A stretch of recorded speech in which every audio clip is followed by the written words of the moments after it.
বন্ধুরা চলো আজকে তোমাদেরকে এই সুন্দর জ্যাকেট আর ভেতরে এনারটা কীভাবে বানালাম চলো কি কি লাগছে। এখানে দেখো কটনের যে কাপড়টা নিচ্ছে এটা 1.5 মিটার লাইনিং। তারপর দেখো একটা গোটা কাপড় লাগবে সিফনের কাপড় এটা। এবার এই যে মেন ফেব্রিকটা দেখছো ভেতরে ইনারটা এটা 4 মিটার তো থাক থাক হবে। সবার প্রথমে লাইনিংটাকে দুবাজে ফোল্ড করে নিলাম। ঝুল নিলাম 14 সাথে 1 ইঞ্চি যোগ করে 15 ইঞ্চি, পুট 7, মহড়া নিয়ে নেবো 7 ইঞ্চি, ছাতি এখানে 9.5 প্রথমে দেখো নিয়ে নিলাম, তার সাথে আরও 2 ইঞ্চি যোগ করে 11.5, 11.5 থেকে 1 মাইনাস করে কোমরের মাপটা নিয়ে নেবো 10.5, ছাতি থেকে কোমর মিলিয়ে নিলাম। এভাবে ড্রয়িং করে নেবো মোহরার। এবার দেখো গলা চওড়া 2.5 ইঞ্চি আর শুধু সামনের গলার যে ঝুলাবে 5 ইঞ্চি নিয়ে নিলাম, ড্রয়িং করে নিলাম। যে অনুযায়ী ড্রয়িং করলাম সে অনুযায়ী কিন্তু এখন কাটিং করে নেবো লাইনের উপরে। এবার দেখো একটা পার্ট সরিয়ে নেবো, সরিয়ে নিয়ে সামনের মোহরাটা শেপ দিয়ে নিলাম।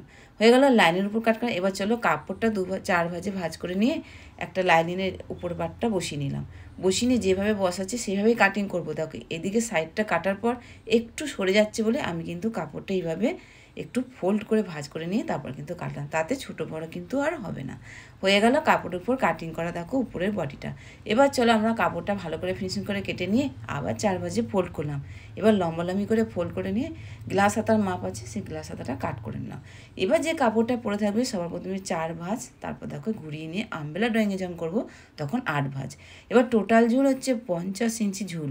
এবার তার থেকে মাইনাস গেছে উপরের বটি 15 ইঞ্চি, 15 থেকে মাইনাস গেলে তাহলে 35 ইঞ্চি থাকে। এবার কোমর হচ্ছে 36, 4 9 36, 4 এটা 8 ভাগ আছে, তাহলে 9-এর হাফ 4.5 ইঞ্চি নিয়ে নিতে হবে কোমরের মাপটা। এবার ঝুলটা তার নিচ থেকে নিয়ে নেবো 36 ইঞ্চি 1 ইঞ্চি যোগ করে। এবার উপর থেকে একদম টোটাল মেপে নিয়ে এইভাবে রাউন্ড শেপটা দিয়ে সেই অনুযায়ী কিন্তু এখন কাটিং করে নেবো নিচের ঘেরটা। এইভাবে কাটিং করে নিতে হবে। চলো আমাদের উপরের বডিটা আগে রেডি করে নিই।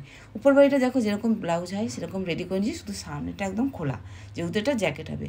এবার নেকটা দেখো গলার নেকটা পুরোটা এইভাবে ফিতে দিয়ে মেপে নিতে হবে। এবার আমরা কলারটা করব। এইভাবে মেপে নিচ্ছি। মেপে নেওয়ার পর এখানে আমাদের 15 ইঞ্চি হয়েছে পুরো গলার নেকটা মেপে নিয়ে। এবার দেখো একটা কাপড় 2 ভাজে ফোল্ড করে নিয়ে 15-র সাথে হাফ যোগ করে নেবো, তাহলে কত 1 ইঞ্চি যোগ করে নেবো 16 ইঞ্চি। 16টাকে এবার ভাগ করব 2 ভাগ 8 ভাগ, ডবল ফোল্ড করে নিয়েছি। 8 ইঞ্চি লম্বা আর চওড়া দেখো 4 ইঞ্চি নিয়ে একটা বক্স মতন টেনে নিয়েছি। সেই অনুযায়ী এখন দেখো কাটিং করে নেবো কলারটাকে। তো কলারটাকে এইভাবে কাট করে নিলাম, দেখো পুরো খুলে নেবো, ডবল ফোল্ড ছিল, এই যে এখানে ব্যাকা ছিল একটু কেটে নিলাম।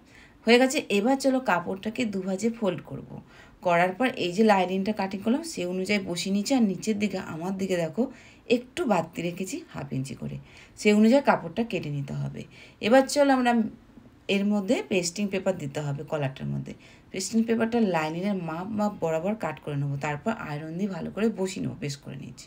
করে নেওয়ার পর দেখো কাপড়টা এবার আমি খোলা দিকটা নিচের দিকে রাখবো আর উপর দিয়ে জয়েন দিকটা উপর দিকে রাখবো। এবার দেখো আমি পেস্টিং পেপারে যে জয়েন করলাম লাইনের উপর এটাকে বসিয়ে এবার আমরা সেলাই করব।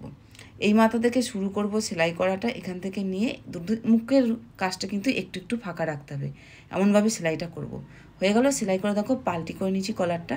এবার ভাঁজ করে নিলাম, ফোল্ড করে নিয়ে মাঝ বরাবর কলারটা কাট করে নিলাম।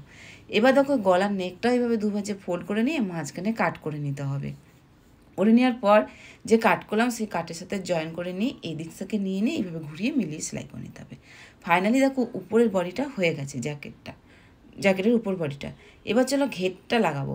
ঘেরটা যে কাট করেছিলাম ঠিক আমি কিন্তু মুড়ে ফিনিশিং করে নিয়েছি। এবার শুধু জাস্ট কোমরের সাথে জয়েন করে নিলেই আমাদের জ্যাকেটটা কিন্তু রেডি হয়ে যাবে, লং জ্যাকেটটা।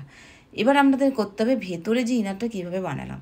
চলো কাপড়টা সবার প্রথমে 2 ভাজে ফোল্ড করে নিয়েছি, 2 ভাজে ফোল্ড করে নিয়ে 4 ভাজে ভাঁজ করে নিয়েছি। এবার ঝুল নিয়ে নিলাম 12 ইঞ্চি, আর এখানে চওড়াটা নিচ্ছি দেখো 5 ইঞ্চি নিয়ে তারপর গলার এখান থেকে নিয়ে ছাতির মাপটা নেওয়ার পর আমি কিন্তু এই মহড়া শেপটা দেবো। তারপর কোমর মাপটা যেরকম নিচ্ছি ঠিক এরকম করবো, কিন্তু শুধু পুটটা এখন হবে না, পুটের বদলে পুট থেকে অনেকটা 4 ইঞ্চি নিচে এইটা কিন্তু আমি ড্রয়িংটা করেছি। ঠিক সেই অনুযায়ী দেখো আমি কাট করে নিলাম সামনে পেছন দুটো দিয়ে, এক পাট সরিয়ে নিয়ে এরকম পেছন পাটটা সরিয়ে নিয়ে সামনে পাটের নেকটা ডিপ করে কাট করে নিলাম। হয়ে গেলে এবার চলো লাইনের উপর কাটিং করে নিতে হবে। লাইনের উপর কাট করে নিয়েছি। কাটিং করে নেওয়ার পর এবার চলো নিচের ঘেরগুলো যে লেয়ারগুলো আছে সেগুলো কাট করবো। 6 ইঞ্চি 6 ইঞ্চি করে দেখো একটা মাপ করে নিলাম।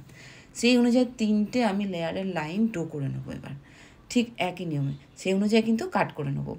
এখানে কিন্তু পুরো কাপড়টা উপরে বাড়িটা কাটার পর 4 মিটার কাপড় থেকে যে কাপড়টা ছিল পুরোটা ফোল্ড করে নিয়েছি, দিয়ে তারপর দেখো বড়ো কাপড়টা যে ছিল সেইটাই কিন্তু আমি উপরের বডির সাথে এখন বড় লেয়ার দুটো বসাবো। প্রথমে একটা লেয়ার বসিয়ে নিয়েছি, আর দেখো উপর বডিটা ফিনিশিং করে সামনে আর পেছন পাট এটা আর ফিতেটা লাগিয়ে নিয়েছি। এবার দেখো দ্বিতীয় লেয়ারটাও লাগিয়ে নিয়েছি বড়। তার দ্বিতীয় লেয়ারের পর যে 3টে লেয়ার হবে সেগুলো কিন্তু 6 ইঞ্চি মাপের লেয়ারগুলো 3টে পর পর বসাতে হবে। তাহলেই কিন্তু আমাদের ভেতরে যে ইনার মতন লং গাউনটা আছে সেটা কিন্তু হয়ে যাবে। এর উপরে কিন্তু আমাদের জ্যাকেটটা পরতে হবে। চলো এবার আমি তোমাদের ডেমিতে পরিয়ে দেখিয়ে দিই। দেখো ফাইনালি হয়ে গেছে। চলো এবার জ্যাকেটটা পরিয়ে দেখিয়ে নিই। এই যে জ্যাকেটটা দেখো বানানো হয়ে গেছে। এবার দেখো এই লং গাউনের উপর যে ইনারটা হলো সেটার উপরে কিন্তু জ্যাকেটটা এভাবে পরতে হবে। তো বন্ধুরা, আজকে তোমাদের এই সুন্দর ড্রেসটা খুবই সহজ পদ্ধতিতে দেখালাম। তোমাদের কেমন লাগলো জানিও, আর ভালো লাগলে লাইক কমেন্ট শেয়ার। বন্ধুরা বাই বাই, পরের ভিডিওতে আবারও দেখা হচ্ছে। Bye bye.